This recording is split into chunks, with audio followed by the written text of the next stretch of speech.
সারাদিন ব্যস্ত থাকি বলেই অনলাইন শপিং আমার জন্য বেস্ট একটা অপশন, বাট পেজে কথা বলে অর্ডার কনফার্ম করার টাইমও তো খুব একটা নেই। তাই আমার মতো কম টাইমে অর্ডার করতে চাওয়া কাস্টমারদের জন্য পিঙ্ক ফ্ল্যাশ বিডি তাদের ওয়েবসাইট নিয়ে এলো নতুন রূপে। সুপার ফাস্ট অ্যান্ড ইজি ওয়েতে এখন অর্ডার কনফার্ম করে ফেলুন আপনিও।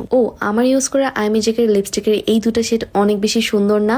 এগুলো কিন্তু আমি পিঙ্ক ফ্ল্যাশ বিডি এর ওয়েবসাইট থেকে অর্ডার করেছি একদম অ্যাফোর্ডেবল প্রাইসে। এন্ড কিভাবে অর্ডার করেছি সেটার প্রসেসটা একটু আপনাদেরকে দেখিয়ে দিই। ফার্স্টে ব্রাউজার ওপেন করে পিঙ্ক ফ্ল্যাশ বিডি সার্চ দিলে তাদের ওয়েবসাইট লিঙ্কটা চলে আসবেন। সেই লিঙ্কে ক্লিক করলে তাদের হোম পেজটা ওপেন হয়ে যাবে। এই হোম পেজ থেকে আমাদের কোনো প্রোডাক্ট পছন্দ হলে সেখান থেকে আমরা সিলেক্ট করতে পারি, অথবা উপরে যে সার্চ বাটনটা থাকে সেখান থেকে আমরা প্রোডাক্ট সার্চ দিতে পারবো। এছাড়া সার্চ বাটনের পাশে যে অপশনটা আছে সেখানে ক্লিক করলে কিন্তু আমরা ক্যাটাগরি ওয়াইজ অনেকগুলো অপশন পাবো। সেখান থেকে পছন্দের প্রোডাক্টটা ক্লিক করলে সেটা সব ডিটেলস চলে আসবে। যে যে প্রোডাক্টগুলো আমরা নিতে চাচ্ছি সেগুলো নিচে অ্যাড টু কার্ট দিলে সেগুলো আমাদের কার্টে গিয়ে জমা হবে। এন্ড সব সিলেক্ট করার পরে উপরে যে কার্টের আইকনটা আছে সেখানে ক্লিক করলে আমরা লিস্টটা দেখতে পারবো যা যা নিচ্ছি। সব ওকে হলে চেক আউট অপশনে ক্লিক করতে হবে। এন্ড এরপর আমাদের ডিটেলস গুলো দেওয়া লাগবে, যেমন নাম, অ্যাড্রেস, ফোন নাম্বার সব ফিল আপ করার পর নিচে কমপ্লিট অর্ডার দিলে কিন্তু আমাদের অর্ডারটা প্লেস হয়ে যাবে। ব্যাস হয়ে গেল। কত ইজি না? মাত্র কয়েক মিনিটের মধ্যে আমরা অর্ডারটা করে ফেললাম।